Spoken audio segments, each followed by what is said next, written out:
90% of the অ্যাসপিরেন্টের আমার চ্যানেলে এসে প্রশ্ন যে আমার এসএসসি ফেজ 13 এক্সামটা কেমন হয়েছে। তবে এক্সামটা নিয়ে আমি ডিসক্রাইব করতাম, কারণ এক্সাম নিয়ে অবশ্যই যে কোনো এক্সাম রিভিউ আমি দিই, যে এক্সামটা দিয়ে এলে সেটা এনটিপিসি হোক না কেন বা অন্যান্য আগের যে এক্সামগুলো যেগুলো দিই না কেন।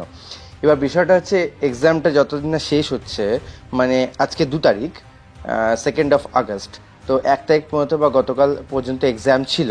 তো এক্সামের সময় আমি চাই না যে কোনো কোশ্চেন বলা বা শেয়ার করা বা কোনো কোশ্চেন নিয়ে ডিসকাস করা বা পরীক্ষা কেমন হয়েছে, কীরকম কী দরকার ছিল বা কীরকম কী এক্সপিরিয়েন্স ছিল, এটা নিয়ে কি অন্যান্য অ্যাসপিরেন্টদের মনে একটু হলেও মানে ক্ষোভ তৈরি হয়, এবং কোশ্চেন কথা বলে দিলে সেটা একটা লিখা প্রবণতা থাকে, যেটা সম্পূর্ণভাবে এসএসসির তরফ থেকে ব্যান আছে।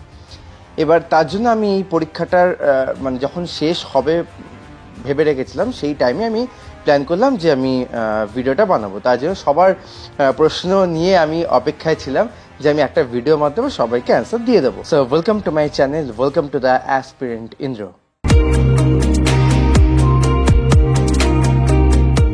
আমার এসএসসি ফেজ 13 এক্সাম কেমন হলো, এই কথাটা বলার আগে আমি কিছু জায়গাতে আসি যে এই এসএসসি ফেজ 13 এমন একটা এক্সাম ছিল এবছরের জন্য এবং এসএসসির জন্য বা প্রত্যেকটা অ্যাসপিরেন্টদের জন্য, যে একটা হিউজ চেঞ্জ, একটা মারাত্মক বড় পরিবর্তন এই এসএসসি পরীক্ষাটায় হয়েছে বা ফেজ 13 এক্সামটায় হয়েছে। কেন বলছি, কারণ তোমরা সবাই জানো যে এখন টিসিএস এর হাতে আর নেই, ভেন্ডার চেঞ্জ হয়েছে, তাই এডিকুইটি হাতে গেছে। এডিকুইটি নামে একটা কোম্পানি, যেখানে এসএসসি যতটা কম সংখ্যক মানে টাকা অ্যামাউন্টে দিয়েছে এটুকু খবর পেয়েছি। কিন্তু বিষয়টা হচ্ছে যে গভর্নমেন্ট নিজের প্রফিটটা অবশ্যই দেখবে, এটা যে কোনো ইয়েতেই তাই। এবার সেটা দেখতে গিয়ে আমাদের অ্যাসপিরেন্টদের যেটা মানে ফেস করতে হয়েছে বা এক্সামটার ক্ষেত্রে, সেটা মারাত্মক ব্যাপার। এবার আমি এখানে বলতে পারি যে প্রথম শুরু বা একটা কোনো স্টার্ট আপ কোম্পানি যেটা যাই হোক না কেন, প্রথম শুরুতে তাদের সময় দিতে হয়, সেটা মানছি। এবার এসএসসি ফেজ 13 এরকম জিনিসটা ফেস করতে হয়েছে, বাট সেটা সিজিএল বা এমটিএস বা সিএইচএস এর ক্ষেত্রে হবে না। তো এটাই আমাদের সংশয় বা ভয়ের বিষয়। প্রথম কথা, এক্সাম সেন্টার 400 থেকে 500 কিলোমিটার দূরে পড়ছে বাড়ি থেকে। দ্বিতীয় কথা, এক্সাম সেন্টারগুলো ঠিকঠাক হচ্ছে না, কোথায় কোন গরু গোয়াল দিয়ে, কোথায় কোন ভাগাড় দিয়ে যেতে হচ্ছে সেন্টারের ভিতর। থার্ড হচ্ছে, এক্সাম সেন্টারের অ্যাম্বিয়েন্স ঠিক নেই, এসি তো দূরের কথা, এবং মাউস মনিটর, যে দুটো ইম্পর্টেন্ট জিনিস আমাদের এক্সামের জন্য, সে দুটোই কিছু কিছু জায়গায় কাজ করছে না, বিশেষ করে মাউস। আমার সেন্টারে যেটা হয়েছে, আমার ছিল শানভি ইনফোটেক। লাকিলি আমার সেন্টারটা যথেষ্ট ভালো ছিল, এসিও ছিল, এবং মাউসটা যেটা প্রবলেম হয়েছে যে আমি যখন স্ক্রল করছি আটকে যাচ্ছে, এবং একটা অপশনের উপর 4বার ক্লিক করলে, আমি গুনে গুনে 4বার ক্লিক করলে তবে ওই বাটনটা আবার প্রেস হচ্ছে। আর এসএসসিতে আগে যেটা মানে টিসিএস এ আগে যেটা ছিল, যে আমি কোশ্চেন যে অপশনগুলো দেওয়া আছে সেই অপশনগুলোর উপর প্রেস করলেই অটোমেটিক্যালি সেই অপশনটা সিলেক্ট হয়ে যাচ্ছে, বাট এটা তা না। অপশনের পাশে যে গোল গোল পুটকি দেওয়া আছে, সেই গোল গোল স্পেসগুলোর উপর গিয়ে আমাকে প্রেস করলেই তবেই সেই অপশনটা ক্লিক হবে। আর আগের পরীক্ষাতে মানে আগের টিসিএস এর পরীক্ষার সময় ক্লিয়ার রেসপন্স একটা জায়গা ছিল, কোনো অপশন যদি আমি ভুল অ্যান্সার দিয়ে থাকি তো সেটাকে আমি চেঞ্জ করতে গেলে বা সেটাকে ডিসলেক্ট করতে গেলে ক্লিয়ার রেসপন্স একটা অপশন ছিল, বাট এখানে কোনো ক্লিয়ার রেসপন্সের অপশন নেই। তুমি যেখানে ক্লিক করছো তার উপরে তোমাকে ক্লিক করতে হবে। তো প্রথম যেহেতু এই প্রবলেমগুলো এই অ্যাসপিরেন্টদের এই পরীক্ষাটার মাধ্যমে ফেস করতে হয়েছে, যারা এসএসসি ফেজ 13 এক্সাম দিয়েছো। আর আমার যেখানে ছিল রাঁচিতে, যেখানে শানভি ইনফোটেক যেখানে কথা বললাম, তো রাঁচির থেকে 11 কিলোমিটার দূরে ছিল। প্রত্যেকের সেন্টার 14 কিলোমিটার 20 কিলোমিটার এরকম দূরে। আমার সাথে যতজন ইউটিউবের মাধ্যমে বন্ধুদের দেখা হয়েছে বা আমার সাথে যত আমার নিজের বন্ধুদের সাথে দেখা হয়েছে, তাদের সাথে আমার সেন্টারে কোনো ম্যাচ খায়নি। মানে আমরা যদি 5 জন বা 10 জন দাঁড়িয়ে থাকি, 10 জনের সেন্টারটা আলাদা, মানে এটা অবাক ব্যাপার। কমন পড়ছে না, কোনো সেন্টার কমন না, মানে এটুকু বুঝতে পারলাম ওই জায়গাতে প্রচুর এক্সাম সেন্টার, যেটা আমাদের কলকাতা নেই, তাই কলকাতার ছেলেদেরকে আমাদের অত দূরে যেতে হচ্ছে। এবার আমি আসি আমার পরীক্ষার ব্যাপারটাতে। প্রথম যখন পরীক্ষাটা শুরু হলো 10th এক্সামটা, সেটা প্রশ্নগুলো খুব ভালোভাবে এলো এবং মানে একদমই সোজা প্রশ্ন বলতে পারো এই পরীক্ষাটা লেগেছে আমার। মানে অ্যাবাভ 90 অ্যাটেম্প্ট তো ইচ অ্যান্ড এভরি ওয়ান করবে যারা একটু ঠিকঠাক প্রিপারেশন নিয়েছে। এবার হয়ে যাওয়ার পর 12th যখন পরীক্ষাটার টাইম এলো, তখন একটু কোশ্চেন স্ট্যান্ডার্ড লেভেলটা আপ হলো। সেখানে মানে লোকে মোটামুটি 85 to 90 একটা অ্যাভারেজ অ্যাটেম্প্ট এসে দাঁড়াচ্ছে। এগুলো কিন্তু আমার ক্ষেত্রেও সেম, আমি প্রত্যেকে যেটা বলছি আমার ক্ষেত্রেও সেম। এবং গ্র্যাজুয়েশনের পার্টটাতে সেটাই হচ্ছে সব থেকে বড় খেলার বিষয়। সেখানে অ্যাভারেজ অ্যাটেম্প্ট 60 to 65, আমি নিজেই 65 মতো অ্যাটেম্প্ট করেছি। কারণ ওই প্রশ্নটাতে আমার ম্যাথটা ভালো মতো টাফ লেগেছে, রিজনিংটা যথেষ্ট স্ট্যান্ডার্ড লেগেছে, জিকেটা ঠিকঠাক, তাও মানে অন্যান্য পরীক্ষার মধ্যে জিকে, বাট স্টেটমেন্ট বেসড প্রশ্ন, তোমাকে ডেপথে জানতে হবে, মানে ওয়ান কাইন্ড অফ ইউপিএসসি লেভেলের প্রশ্ন।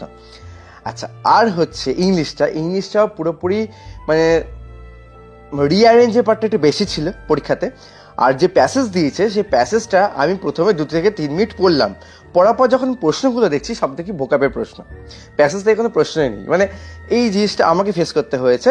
যারা একটু বুদ্ধি করে এই প্যাসেজটা পড়েনি, আগে প্রশ্নগুলো দেখেছে, তারা লাভবান হয়েছে। তো আমি এরপর থেকে ডিসাইড করেছি যে ভুলটা আমি করেছি, যে আগে প্রশ্নগুলো দেখবো তারপরে প্যাসেজ দেখবো। যাই হোক, তো সেভাবে দিলাম এবং গ্র্যাজুয়েশন লেভেলের পরীক্ষাটা একদমই ভালো হয়নি আমার। এবং ওই পরীক্ষাটাই ওটাই খেলা। এখানে যদি কেউ ধরো, আমি সাপোজ বলছি কোনো অ্যাজামশন একটা করে, যে 125 থেকে 130 কাট অফ যায়, ঠিক আছে, তো অ্যাভারেজ যারা ক্যান্ডিডেট তাদের দেখবে 105 থেকে 110-এর মধ্যে স্কোর থাকবে, লাইক অ্যাজ মি, মানে আমার মতো আমি বলছি। কিন্তু যারা চাকরি পাবে, যারা সিলেক্টেড হবে, তাদের 125 থেকে 130 স্কোর থাকবেই। এবার আমি ইংলিশটার ক্ষেত্রে একটু ডাউট আছি, ম্যাথস যেগুলো করেছি খুবই কম করেছি, এবং ম্যাথ যেগুলো করেছি আশা করি ঠিক হবে, বাট ইংলিশটার ক্ষেত্রে ডাউট আছে। ইংলিশ যদি ঠিক হয় তো প্রত্যেকটা পরীক্ষার জন্যই ভালো একটা স্কোর আসবে। আচ্ছা, এবার হচ্ছে যে যাতায়াতের সময় ট্রেনে একটা প্রবলেম।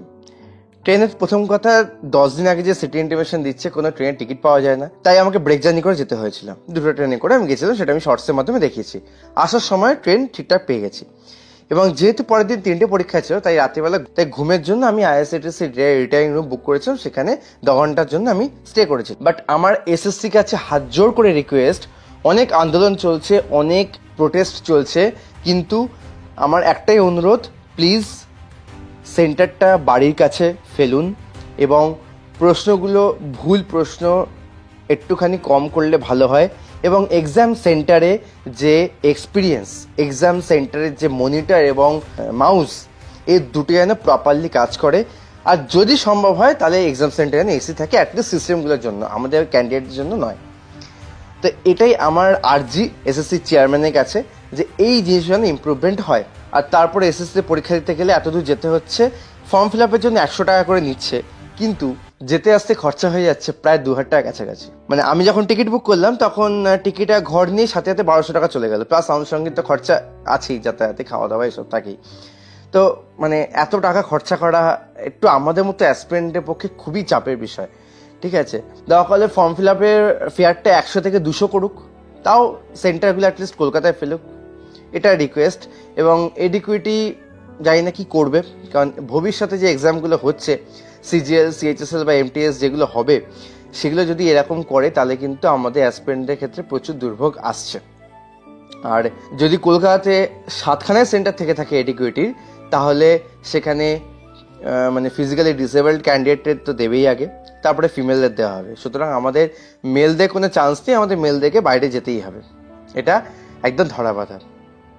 সো এই জায়গা থেকে দাঁড়িয়ে এখন এসএসসি কি করবে আমি জানি না, but it should be changed immediately, নালে কিন্তু মানে আমাদের মতো অ্যাসপিরেন্টদের ক্ষেত্রে পরীক্ষা দিতে যাওয়াটা একটা দুষ্কর ব্যাপার হয়ে যাবে। আমি এসএসসি স্টেনোগ্রাফার ফিল আপ করেছিলাম।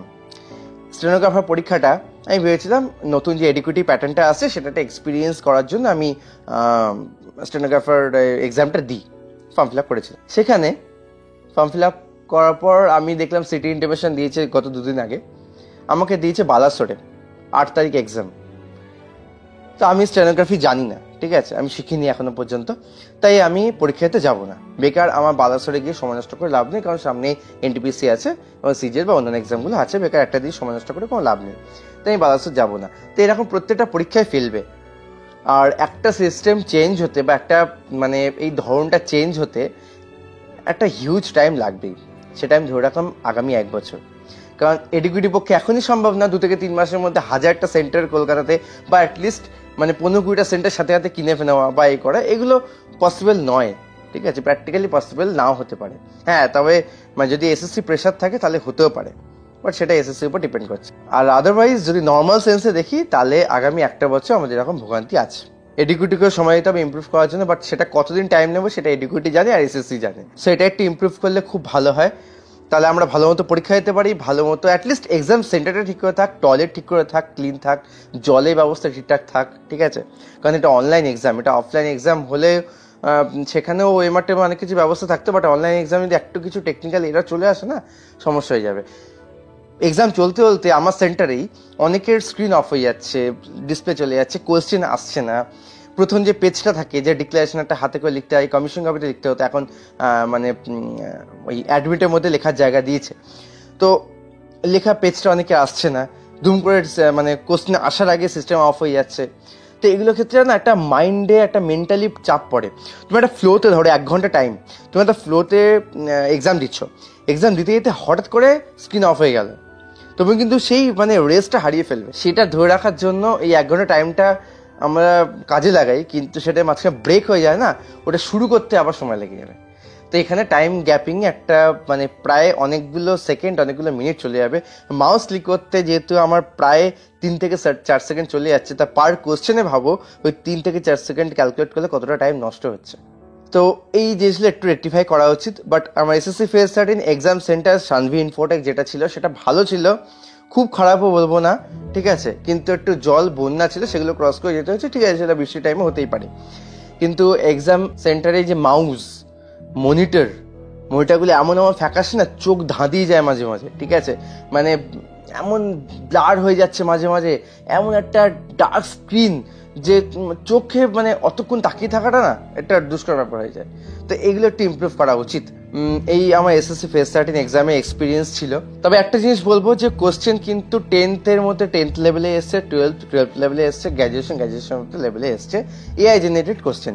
কিন্তু আবার যেটা শুনছি আমি, যে আমার শিফটে বা আগের শিফটে গ্র্যাজুয়েশনে যে পেপারটা এসছে বা যে টাইমে গ্র্যাজুয়েশন পেপারগুলো হচ্ছে, ওগুলো নাকি পুরোপুরি প্রায় একই টাইপের রিপিট হচ্ছে এআই জেনারেটেড প্রশ্ন বললে। বাট সেটা যদি হয়ে থাকে তাহলে কিন্তু খুবই বাজে ব্যাপার, ঠিক আছে?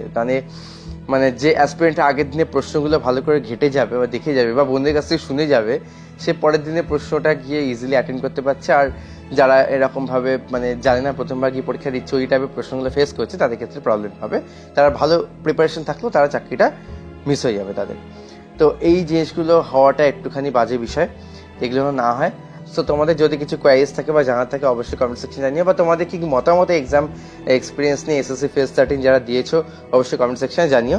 সো আজকে এখানেই দেখা হচ্ছে পরের ভিডিওতে, ততক্ষণের জন্য খুব ভালো থেকো, বাই।